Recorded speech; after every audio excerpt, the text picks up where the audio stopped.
ఏంటి అమెరికాలో నాటుకోడి దొరుకుతుందా? అవునండి. దొరుకుతుంది. అన్నీ దొరుకుతాయి. సో, ఇప్పుడైతే నేను ఏ పద్ధతిలో చేస్తున్నానో చూసి అదే రకంగా చేసుకోండి. చాలా అంటే చాలా బావుంటది.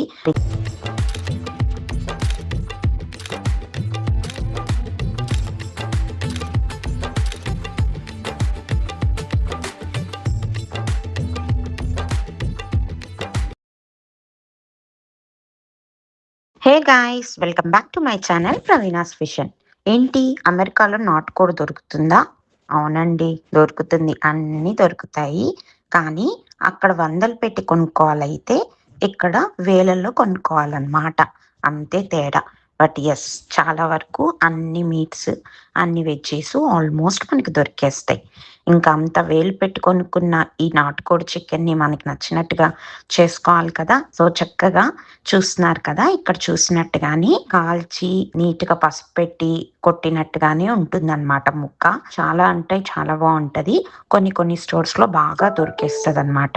మీరు ఆస్టిన్‌లో ఉన్న వాళ్ళైతే నేను ఈ మీట్ ఎక్కడ తీసుకున్నాను అని తెలుసుకోవాలంటే జస్ట్ కామెంట్ చేయండి. నేను చెప్తాను.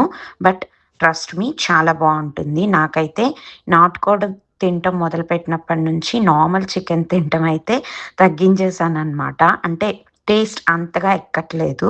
సో, ఆబ్వియస్‌లీ మంచి నాటుకోడే దొరికేస్తుందనమాట. సో, ఇప్పుడైతే నేను ఏ పద్ధతిలో చేస్తున్నానో చూసి అదే రకంగా చేసుకోండి.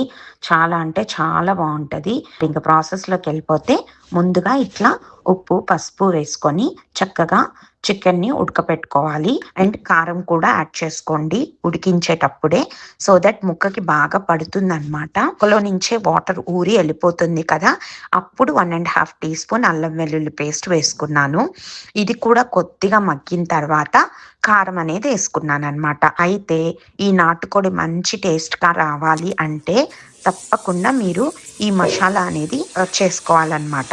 ఈ మసాలా ప్రిపేర్ చేసుకునే పనైతే మీరు అడిషనల్‌గా ధనియాల పొడి, జీలకర్ర పొడులు గరం మసాలాలు ఏమి ఎయక్కర్లేదు. అన్నీ పేస్ట్‌లోనే వేసేసుకోవచ్చనమాట. ఇలా ఒక చిన్న మిక్సీ గిన్నె తీసుకొని ధనియాలు ఒక 1 ½ teaspoon to 2 teaspoons పడతాయి.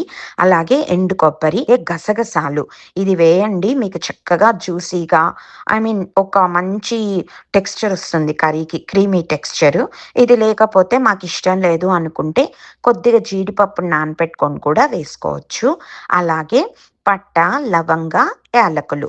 పట్ట, లవంగ మీ కారానికి తగ్గట్టు ఇలాచీ అయితే ఒక్కటేస్తే సరిపోతుందనమాట. దీంట్లో కొద్దిగా వాటర్ పోసుకొని ఇలా మంచిగా పేస్ట్ లాగా చేసుకోండి. ఇంకొక పాన్ పెట్టుకొని కట్ చేసుకున్న ఉల్లిపాయలు, టొమాటో వేసుకొని మంచిగా ముషిగా అయ్యేటట్టు. ఇప్పుడు ఇందాక మనం పేస్ట్ చేసుకున్నాం కదా! అది ఇందులోకి వేసేసుకోండి. ఆ కొబ్బరి, గసగసాలు, ధనియాల పేస్ట్.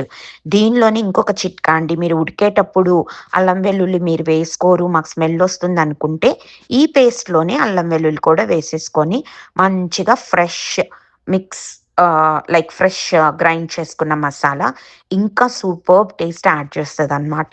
సో, కానీ ఇక్కడేంటంటే ఈ మసాలాలన్నీ మనం పచ్చిగా వేసాం. పచ్చి ధనియాలు, పచ్చి గసగసాలు, కొబ్బరి అన్నీ. అందుకని మంచిగా వేగనివ్వాలి. చూసారా? ఇలా ఆయిల్ పైకొచ్చేలాగా వేపుకోవాలనమాట. ఇప్పుడు దీన్ని మనం ఇందాక ఉడకపెట్టుకున్న చికెన్ ముక్కల్లోకి వేసేసుకుంటాము. వేసుకొని మీరిప్పుడు ఈ కర్రీ ఎందులోకి తింటున్నారు? బగారా రైస్‌లోకా? అన్నంలోకా? లేకపోతే చపాతీలోకా? దాన్ని బట్టి మేము దోసలోకి కూడా తింటామనమాట. సో, దాన్ని బట్టి మనం వాటర్ కన్సిస్టెన్సీ యాడ్ చేసుకోవాలి. సో, ఇలా యాడ్ చేసుకున్న తర్వాత మొత్తం ఈ మసాలా ముక్కకు పట్టేలాగా మూత పెట్టేసి చక్కగా ఒక 2, 3 బాగా కుత ఉడికేలాగా మంచిగా ఉడికించేసుకోండి. ఇదిగోండి మా టేస్ట్ మాస్టర్ వచ్చేసాడు. అదేనండి మా అబ్బాయి, చెప్పాను కదా! నాన్ వెజ్ ప్రియుడనమాట. నేను ఏది చేసినా టేస్టింగ్‌కి వాడినే పిలిచేస్తాను. మెయిన్‌గా మన నాటుకోడి కాబట్టి ముక్క ఉడికిందా లేదా అనేది మాత్రం 1కి 3 సార్లు చెక్ చేసుకోండి. ఒక్కొక్క పీస్ ఉడికిపోయినట్టు అనిపిస్తాయి. ఒక్కో పీస్ గట్టిగా ఉంటాయి. సో, ఈవెన్‌గా కుక్ అవ్వాలని మాత్రమే నేనిలా కుక్కర్ పెట్టకుండా ఉడికించాను. సో, కరివేపాకు, కొత్తిమీర వేసుకొని చక్కగా తినండి. అసలు టేస్ట్ బాగోకపోతే నన్నడగండి. ఓకేనా? ఈ సండే మీరు కూడా ఈ డిష్‌తో ఎంజాయ్ చేసేసేయండి. నచ్చితే please like, share and subscribe to my channel Praveena's fission. Thanks for watching. మరిన్ని అప్డేట్స్ కోసం నా ఛానల్ని సబ్స్క్రైబ్ చేసుకోండి.